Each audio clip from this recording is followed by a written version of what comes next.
ये बात 15वीं शताब्दी की है, जहां मल्लानी, जो अभी बाड़मेर का क्षेत्र है, वहां राजा राव मल्लिनाथ का शासन था और उनके पुत्र राव जगमाल, जो अपनी वीरता और आक्रामक योद्धा के लिए प्रसिद्ध थे। जगमाल का स्वभाव अधिक लड़ाकू और आक्रामक होने से राज्य में कभी कभी विवाद और संघर्ष का कारण बनी, जबकि राजा राव मल्लिनाथ शांत, धर्मनिष्ठ और न्यायप्रिय शासक थे। इसी के चलते एक बार जब मल्लानी क्षेत्र की महिलाएं गणगौर पूजन के लिए कुएं पर गई हुई थीं और महिलाएं कुएं पर जल भरने और पूजा में व्यस्त थीं और गीत गा रही थीं, उसी समय वहां से गुजरात के पाटन का सूबेदार हाथी खा अपनी सेना के साथ वहां से गुजर रहा था। हाथी खा ने जब देखा कि महिलाएं अकेली हैं, फिर क्या था, जो महिलाएं गीत गा रही थीं, उनकी आवाज अचानक बचाओ बचाओ करने लगी और इधर उधर भागने लगी, क्योंकि हाथी खा उनका हरण करने लगा और उन्हें हरण करके ले गया। और जब गांव तक खबर पहुंचती, तब तक पाटन का सूबेदार हाथी खा महिलाओं का हरण कर भाग चुका था। गांव के लोग हाथ मलते रह गए। उस समय महेवा के राजकुमार जगमाल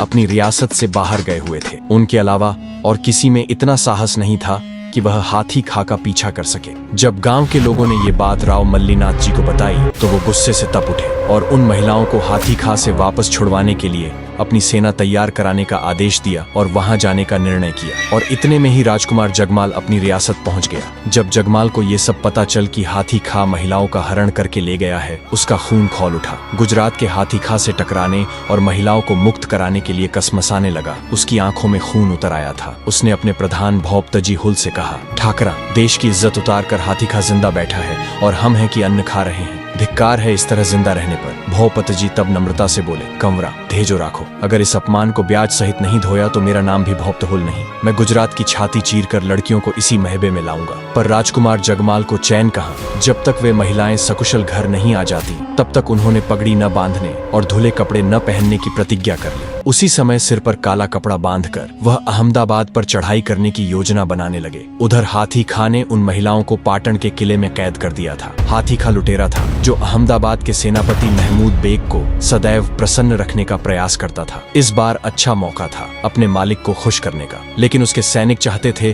कि इन लड़कियों का बंटवारा कर लिया जाए, पर उसने किसी की भी नहीं सुनी। उसने साफ साफ कह दिया था कि सुल्तान महमूद बेग जैसा कहेंगे वैसा ही किया जाएगा। इधर पाटन के किले में बंद महिलाओं ने अन्न पानी लेने से इनकार कर दिया था। हाथी खान ने उन्हें सुल्तान महमूद बेग को खुश करने का लालच दिया। उसने कहा कि अगर वे ऐसा करती हैं तो पूरी जिंदगी शान और शौकत के साथ कटेगी। महिलाओं ने हाथी खान की बात नहीं मानी। उन्होंने हाथी खान से साफ कह दिया था कि वे मर जाएंगी, लेकिन पर पुरुष को अपना शरीर नहीं छूने देंगी। अहमदाबाद में सुल्तान महमूद बेग की बेटी गिंदोली को जब पाटन के किले में महेवा से अपहरण करके लाई, महिलाओं को कैद में रखने की सूचना मिली, तो वह अपने पिता महमूद बेग से बोली, अब्बा हुजूर, सुना है कि हाथी खान ने महेवा लूटा है और लूट का बहुत सा माल लाकर पाटन के किले में रखा है। तब सम्राट बोले, तुमने ठीक सुना है शहजादी, हाथी खा एक बहादुर सिपाही है, उसने हमारा नाम रोशन किया है। पर अब्बा हुजूर, सुना है कि लूट में वह वहां से औरतें भी लाए हैं और उन्हें आपके हरम में भेजना चाहते हैं। यह तो ठीक नहीं है अब्बा हुजूर। ये सुन के महमूद बेग मर्दों की बातों में दखलंदाजी नहीं किया करते शहजादी।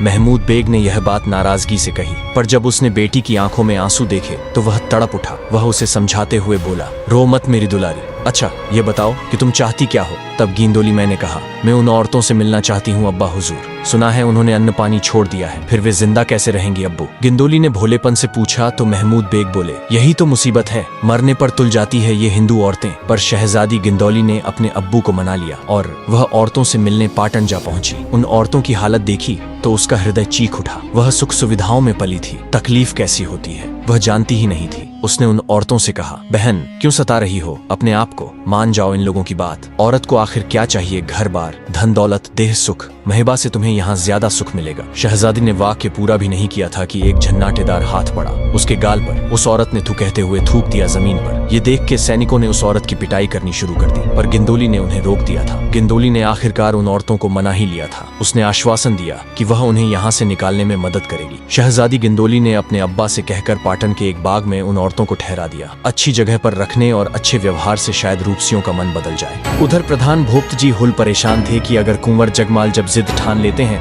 तो उसे पूरा करके ही दम लेते हैं, लेकिन देश की इज्जत का सवाल था। महिलाओं को तो हाथी खा से छुड़वाना ही था। फिर भोपतजी हुल ये पता करवाया कि हाथी खा ने उन महिलाओं को कहाँ पर ठहराया है, और जब पता चला कि महिलाओं को पाटन के किले में ठहराया गया है तो कुंवर जगमाल ने अपनी गुस्से से तलवार उठाई और भोप्तजी हुल से बोले, ठाकरा चलो पाटन, आज हाथी खा का अंत है। लेकिन भोप्तजी हुल जानते थे कि पाटन के किले को भेदना और औरतों को छुड़ाना बड़ा ही मुश्किल काम था। भोप्तजी हुल बोले, कंवरा ये सही समय नहीं है वहां जाने का। फिर भोप्तजी हुल ने अपने विश्वस्त साथियों में से 21 जवान छांट लिए और उन्हें पाटन के मार्गों से परिचित कराया और वहां जाने की योजना बनाने लगे। और फिर आखिरकार अवसर हाथ आ ही गया जब पाटन में गणगौर की सवारी ठाट बाट से निकलने वाली थी और शहजादी गिंदौली भी गणगौर सवारी शामिल होना चाहती थी और इसके लिए अपने अब्बू से जाने की जिद करने लगी।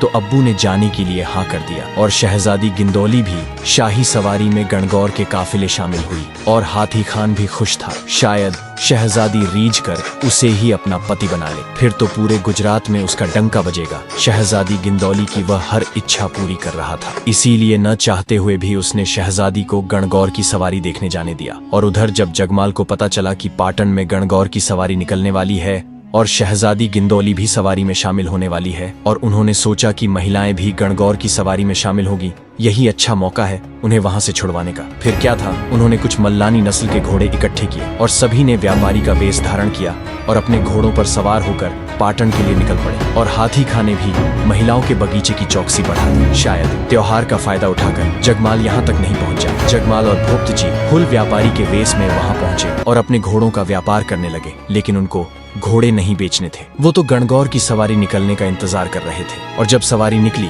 तो उसमें महिलाएं नहीं थी। तो भोप्तजी हुल जगमाल से बोले, अब तो एक ही तरीका बचा है, हमें शहजादी गिंदौली को उठाना पड़ेगा और बाद में इसके बदले महिलाओं को छुड़वा लेंगे। फिर जगमाल बोले, तुम सब हाथी खा का ध्यान भटकाओ और मैं गिंदौली को उठाता हूँ। फिर क्या था, उन्होंने ऐसा ही किया और जगमाल ने गिंदौली को पालकी से उठाकर छूमंतर हो गए, जैसे धरती फोड़कर निकले हों और आकाश में समा गए हों। बस जगमाल के शब्द हाथी खान के कानों में गूंज रहे थे, महेबा के कुंवर जगमाल शहजादी को ले जा रहा है, हिम्मत हो तो पकड़ लो। और फिर पाटन अहमदाबाद के मार्गों पर वहां के लोगों को तो बस घोड़े दौड़ते हुए ही दिखे। हाथी खा के घुड़सवारों ने जब तक 50 कोस तय किए तब तक तो जगमाल के घोड़े महोबे की राजधानी खेड़ पहुंच चुके थे। पूरे रास्ते गिंदौली तो बस जगमाल को ही देखे जा रही थी, क्योंकि गिंदौली को महिलाओं द्वारा कही हुई बात याद आई, जिसमें महिलाओं ने कहा था, कंवर जगमाल और भोप्तजी हुल हमें जरूर छुड़ाने आएंगे। जगमाल की तलवार का पानी अभी मरा नहीं है। और एक ने कहा था, जगमाल जोधा है। महिलाओं की बातें सुनते सुनते उसके कान पक गए थे। वही रणबंका जगमाल आज गिंदौली के सामने था, पर जगमाल के मन में गिंदौली के प्रति कोई आकर्षण नहीं था, आंखें तक नहीं मिलाई थी उसने। वो तो बस चलते ही गए और खेड़ पहुंचकर गिंदौली के लिए अलग डेरा लगा दिया। पूरी चौकसी बरती गई, गिंदौली को 7 सुख दिए गए। इसी के बीच रात ढल जाती है और सवेरा होता है। अगले ही दिन जगमाल उठकर अपनी बढ़ी हुई दाढ़ी को कटवाता है और न्यू वस्त्र और पगड़ी पहन करके अपने पहले वाला वेश धारण करता है। जगमाल गिंदौली के डेरे में हाजिर होता है। जब गिंदौली ने जगमाल की आवाज सुनी तो गिंदौली के मन में फिर एक लहर उठी, उसे नजर भर देखने की। गिंदौली तो बस यही चाहती थी कि कब जगमाल अंदर डेरे में आए और वह उसे एक नजर देखे। इसके लिए वह बहुत ज्यादा उत्सुक थी, लेकिन जगमाल ऐसा कुछ नहीं सोच रहा था। पर वह पर्दे की ओट से ही बोला, शहजादी हम आपको उठा लाए, इसके लिए मैं शर्मिंदा हूँ। आपको आपके अब्बा हुजूर के पास बाइज्जत पहुँचा दिया जाएगा। बस आप अपने अब्बा हुजूर को महिलाओं को छोड़ने का कागज लिख दें। अगर आप आगे की कहानी जानना चाहते हो कि जगमाल कैसे महिलाओं को छुड़वाता है और गिंदौली अपने प्यार को कैसे जगमाल से इजहार करती है, ये सब जानने के लिए चैनल को सब्सक्राइब कर ले और वीडियो को लाइक कर दे। हम इसका जल्द ही पार्ट 2 लेके आएंगे।